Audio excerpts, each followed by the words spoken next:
جانب سے آپ کے سامنے حاضر ہوں، اور جو باتیں محمود خان اشرف صاحب نے کی وہ میں سمجھتا ہوں وقت کی ضرورت ہے۔ پاکستان 78 سال سے گرداب میں پھنسا ہوا ہے۔ آج میں دیکھ رہا تھا ایک بڑے موقر دانشور نے یہ لکھا کہ پاکستان میں تو ہمیشہ ہی یہ ہوتا رہا ہے، ہمیشہ الیکشن لوٹے جاتے رہے ہیں، فلاں سال بھی لوٹے گئے، فلاں سال بھی لوٹے گئے، تو پھر کیا ہوگا اگر 2024 میں بھی لوٹے گئے؟ یہ تو پاکستان کا ایک نظام ہے، اس کو ہمیں مان لینا چاہیے اور اسی طرح آگے بڑھنا چاہیے۔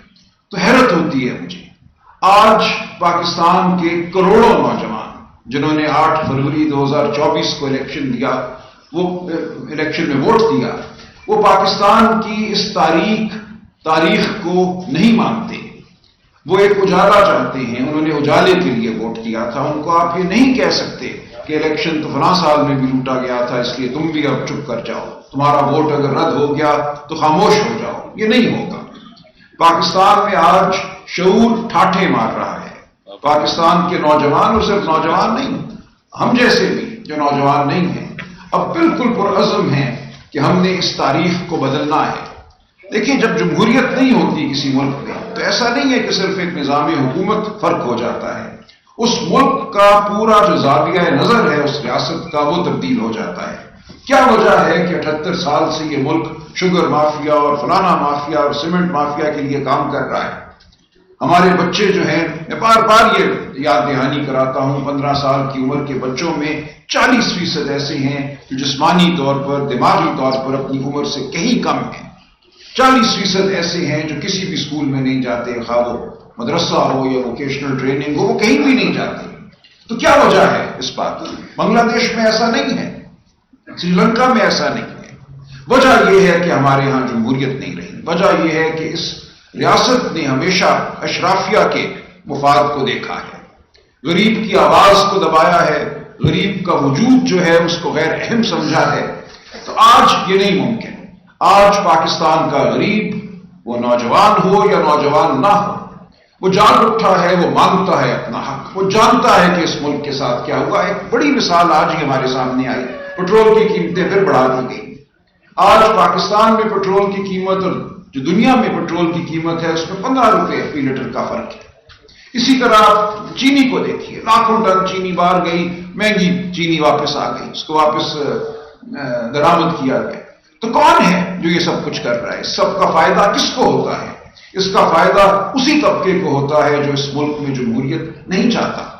تو اس ملک میں 78 سال سے یہ کھیل چل رہا ہے کہ ایک طبقہ ہے جو اپنے آپ کو اشرافیہ کہلاتا ہے، وہ گٹھ جوڑ کرتا ہے ان قوتوں سے جو نظام پر حاوی ہیں، اور یہ مل کر اپنے مفادات کا تحفظ کرتے ہیں۔ تو اب ہم آپ کے سامنے پیش ہوئے ہیں کہ ہم نے آواز بلند کرنی ہے۔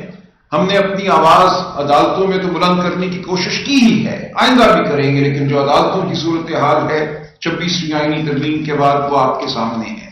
ہم نے اپنی آواز پارلیمان میں بلند کی ہے، اور اس سے بڑھ کر بلند کرنے کی کوشش کی تو الیکشن لوٹ لیا گیا۔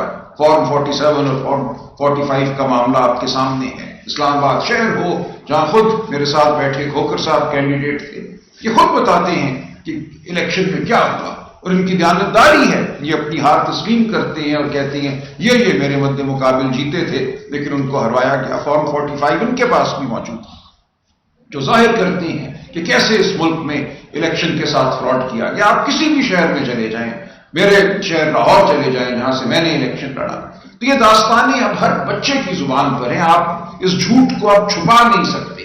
اس جھوٹ کی بنیاد پر جو نظام آپ نے کھڑا کیا ہے وہ کھڑا رہ نہیں سکتا۔ جلد یا بدیر اس نظام نے گرنا ہے، اور اس نظام کو گرانے والے آپ ہیں، ہم ہیں، ہمارے بچے ہیں، کروڑوں نوجوان ہیں جو اس نظام سے بیزار ہیں۔ تو ہم ان کا ساتھ دینے کے لیے آپ کے سامنے بیٹھے ہیں۔ ہم اخلاقی قوت سے آگے بڑھیں گے، ہم سڑکوں پہ بھی بات کریں گے، ہم ایوانوں میں بات کریں گے، عدالتوں میں بات کریں گے، اور جیسا کہا محمود خان صاحب نے، ہم کوئی جتھا نہیں ہے، کوئی ہم مسلح جتھا نہیں ہے، ہم کوئی توڑ پھوڑ کرنے والے نہیں ہیں۔ ہمارے پاس اخلاقی قوت ہے، ہمارے پاس شرافت کی قوت ہے، ہمارے پاس قانون اور آئین کی قوت ہے۔ ہم اس کو لے کر آگے بڑھیں گے، اور یہ پوری قوم آپ دیکھیں گے ہمارے ساتھ چلے گی۔ تو اگر کوئی یہ سمجھتا ہے کہ بس ہو گیا جو ہونا تھا، وہ قابض ہے نظام پر اور اب پتہ نہیں ہل سکتا، تو ایسا نہیں ہوگا۔ تاریخ نے بار بار ہمیں بتایا ہے کہ ایسے نظام آنن فانن بھگ کر کے اڑ جاتے ہیں۔ جو لوگ فیصلہ کیے بیٹھے ہوتے ہیں کہ ابھی 10 20 30 سال اور حکومت کرنا ہے، ان کا نام و نشان نہیں رہتا، وہ شاہ ایران ہو یا کوئی اور ہو۔ تو آپ سے یہ گزارش ہے کہ ہمارا ساتھ دیجئے، ہم پہ نظر رکھیے، دیکھیے کہ ہم کیا کرتے ہیں، ہمارا نظریہ کیا ہے، ہمارا لائے عمل کیا ہے۔ ہم آپ کے سامنے پاکستان کی یگانگت کے طور پہ بیٹھے ہیں، تمام مسلک آپ کے سامنے بیٹھے ہیں، تمام خطے آپ کے سامنے بیٹھے ہیں، بلوچ، پختون، پنجابی، سندھی۔ تو یہ ایک خوبصورت ایک گلدستہ ہے جس کو لے کر ہم آگے بڑھیں گے۔ اس میں نہ کوئی نسل کی تفریق ہے، نہ کوئی مسلک کی تفریق ہے، نہ جغرافیہ کی تفریق ہے، یہ پورے پاکستان کی آواز ہے جس کو ہم بلند کریں گے۔ میں تھوڑا سا عرض کر دوں، اگر ہم نے اس تنظیم کو ایک ڈھانچہ دیا ہے، اس کے جو چیدہ عہدیداران ہیں ان کا میں آپ کو بتاتا چلوں۔ ہمارے چیئرمین اس تحریک تحفظ آئین کے مشر محمود خان اچکزئی صاحب ہیں، وائس چیئرمین علامہ ناصر عباس صاحب ہیں، بی این پی مینگل کے اختر جان مینگل صاحب ہیں، اسی طرح سندھ یونائٹڈ پارٹی کے زین شاہ صاحب ہیں، میرے ساتھ بیٹھے مصطفیٰ نواز کھوکھر صاحب بھی اپنا رول ادا کریں گے۔ مولانا شیرانی صاحب سے ہم نے درخواست کی ہے کہ ان کی جانب سے بھی ہمیں نام دیا جائے عہدے کے لیے، وائس چیئرمین کے لیے۔ ہمارے سیکرٹری جنرل اسد کیسر صاحب ہوں گے جن کا تعلق پی ٹی آئی سے ہے، ہمارے سیکرٹری اطلاعات صاحبزادہ حامد رضا ہوں گے، اور حسین یوسف زئی ہمارے ترجمان اور کوآرڈینیٹر ہوں گے۔ باقی ہم صوبائی سطح پہ بھی عہدیداران کا انتخاب کریں گے، وہ آپ کے سامنے بہت جلد آ جائے گا۔ بہت شکریہ۔ ایک بات میں بھول گیا، معافی چاہتا ہوں۔ تمام ملک میں ایک عجیب غبار پیدا ہوا ہے، باجوڑ سے لے کر خیبر پختونخوا کے اس تک، بارڈر تک افغانستان کے اور بلوچ پشتون علاقوں میں۔